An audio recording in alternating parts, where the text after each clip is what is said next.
in some countries, sport is like the national pastime. That's But in true. the Philippines, some might say that pageantry is the pastime. That's true. You know what? In the Philippines, we have pageants all over the places. Yes, we have pageants in the barangay, in school, national, local. That's why we really love Miss Universe. It's like it's giving pride and putting the Philippines back on the pedestal. That's why there's an added pressure as a candidate coming from a pageant-loving country. But it's a good pressure. I always look up to our former Miss Universe Philippines. They really did well in the competition. And now this is my time to show who I am, to offer what Rabiya can show to the rest of the universe. So I'm very happy, and at the same time, I'm excited to make all my kababayans proud, and hopefully I do. Why do you think it is that the Philippines love pageants?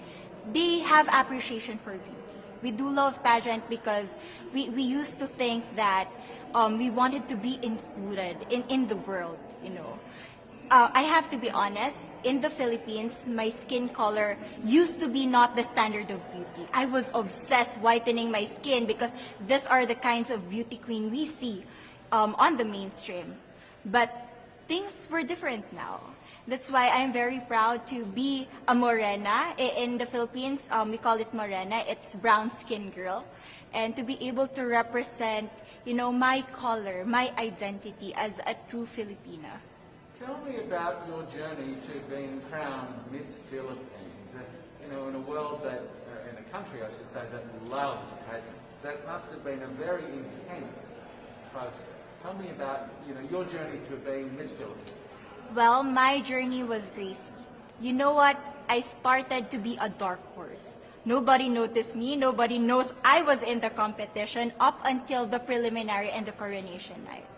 And when I won, I received different comments. Of course, there were people who didn't expect me to do well, who think that I cheated. That's why I need to redeem myself in Miss Universe. I really need to do well in this competition. And the thing is, I love pressure. I love criticism. I get better every day with that. You tell me I cannot do that, I turn to you and I'm going to say that, no, I can do it for myself. Good for you. So how does it feel then to be on the global stage? How do you feel to be here in this moment, right now? It's crazy, but I'm overwhelmed with the support, not just from the Filipino community, but also from Thailand, Latin countries who do appreciate me as a candidate, as a person. It motivates me that I am beautiful, I can offer so much in this world, and when somebody believes in you, it gives you that extra energy to really do well and perform well. Do you have a sense with the girls, all of the girls competing, you're competing, but is there a sense of camaraderie with all of the girls? Is there a real spirit to, sort of motivate each other to do better? You know what? I have a different idea about Miss Universe. I thought it's going to be very competitive, in a healthy way, well, of course. But now I can see every girl helping each other, from fixing those hairs, from trying to zip up those outfits. It speaks of the closeness and the kind of camaraderie that we want to have. The goal of Miss Universe is not just to crown one girl, but also to build a genuine and long-lasting friendships among us. Would you say within the Miss Universe world, the contestants, is there a sisterhood? Are you sisters?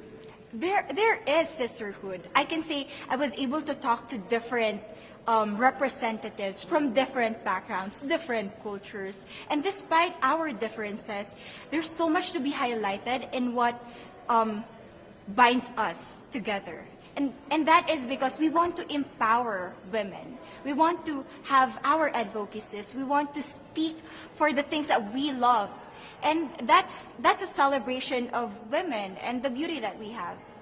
So coming out of this week, obviously you would love to be crowned Miss Universe. Of course. And that would be wonderful, of course, for any of you. But what else will you take out of this week? What do you think you'll feel at the end of this week, regardless of the result? How will you be a different person? It's the growth and the development that I was able to have during preparing for this dream. I will be honest, there was a moment that I lost my identity. because I was put under pressure. I was in that position in which I feel like I'm not good enough. I'm not a good representative of my country, but I was able to bounce back stronger. And if I was able to do that for Miss Universe, I will be able to do that in life. That is my greatest takeaway from Miss Universe. Okay, so the Philippines have a huge amount of fans. Yes. I want you to give us a little bit of a message to the fans here and at home. But send a message. What would you say to all the fans in the Philippines? To all my fans from the Philippines and from all over the world, maraming salamat po. Thank you so much for loving me and for believing in me. It means a lot to somebody who is so naive in this industry, who has no idea how to become a beauty queen on the first day of my journey. But because of your love and support, I was able to be the woman that I am today. And regardless of the result, I may or I may not win the crown, but one thing is for sure, I'm gonna make you all proud.